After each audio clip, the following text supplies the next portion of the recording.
Ассалому алейкум тамошобинони азиз. Бисёри шумо мепурсен ки сайда да видеои ту дига номеро ҳай.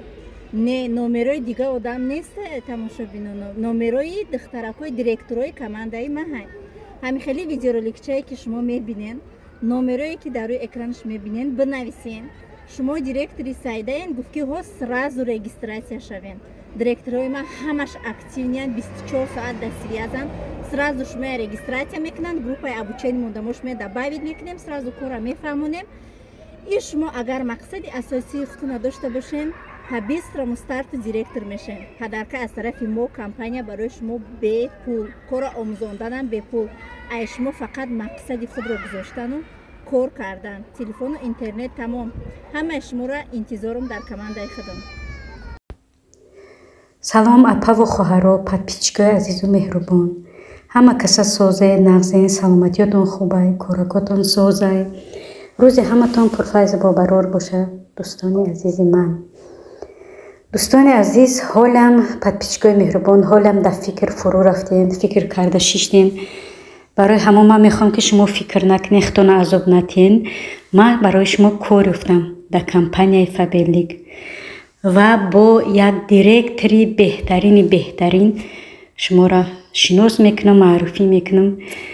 Метонен ина номерош дар болои экран бидроен, регистратсия кунен ва ай худаш ҳамаи секрети тактикаи кора, пастию, баландию, нозукии кора ай худаш бифаҳмед.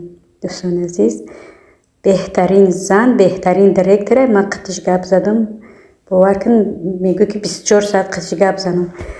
Барои ҳамон тавсия метавонам, дӯстони азиз, бидроен, пока вақт аст, обучение бепул бидай, регистратсия бепул бидай. Пока ҳоли барфу борон дар масалан шаҳротон нест, ҳоли қахники нест, бидроен регистратсия кунен, то барфу борон сар шидана шумо уже директор мешавем. Баъд ҳамин интернет, телефон ба фикрам ки дар дасти ҳама ҳаст, ҳаматон дорен. Барои ҳамон дӯстони азиз, ягон мушкилитон намеғалта, обучениё беплай, регистратсия беплай ва директор беҳтарин аст. Сами главни, вақте ки директор беҳтарин боша, ягон мушкилӣ ё ки ягон сахтиву сустии кор дар назарат наметова. Барои он ки ҳамаша худаш директор мефаҳмона, чӣ дар кора, чӣ кор кардан дар кора, секретҳои кора мефаҳмона. И хоҳарак мон ки номероша дар рӯи экран мебинед, ватсапшонай, вай директорай, ҳозир ойликои маошҳои калон мегира. Ай ҳама тарафа ай зиндагӣ буда, ягон камбудӣ надора. Мешина дар хона, кор кардестай ба воситаи телефон, зиндагиш 100%.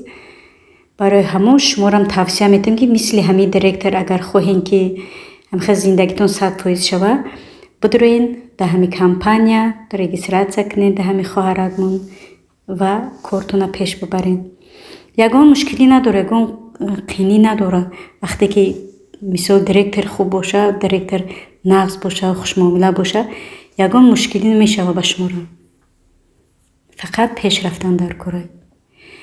Баъдан компания Фаберлика медонен ки тамоми чизош, тамоми чи кремош, баъдан чи мисол туш, помада, ҳамаш бо сифати аъло, ҳамаш дараҷаи якумай. Баъдан дӯстони азиз, дар иҷа бо беғарзи мисол духӣ ва дигар чизо, косметика, бо либос дора ва ё мисол собуну айнаву парашоку марашоку хеле чизо дора, техникӣ дора, электронӣ дора, тамоми чиз аст дар компания Фаберлик. Барои ҳамон ман мегӯям ки ҳамаи чизи Фаберлика агар бугум ё ки гап занам, видео дуру дароз мешава, кинои индийский мешава.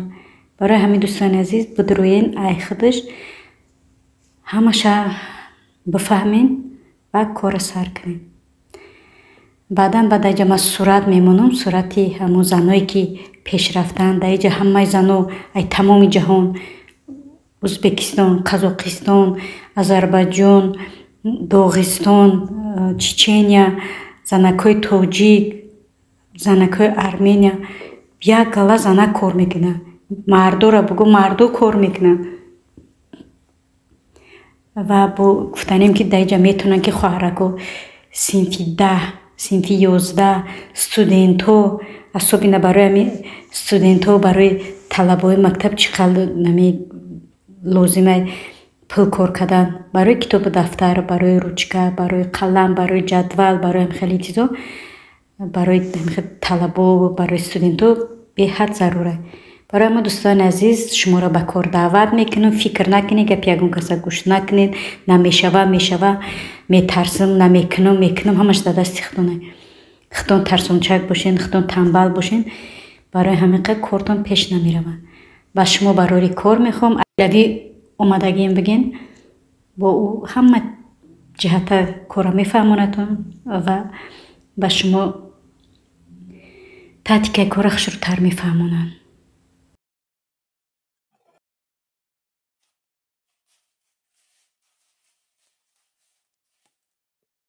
شروع میکنیم که با ویدیوی امروزه خودمان.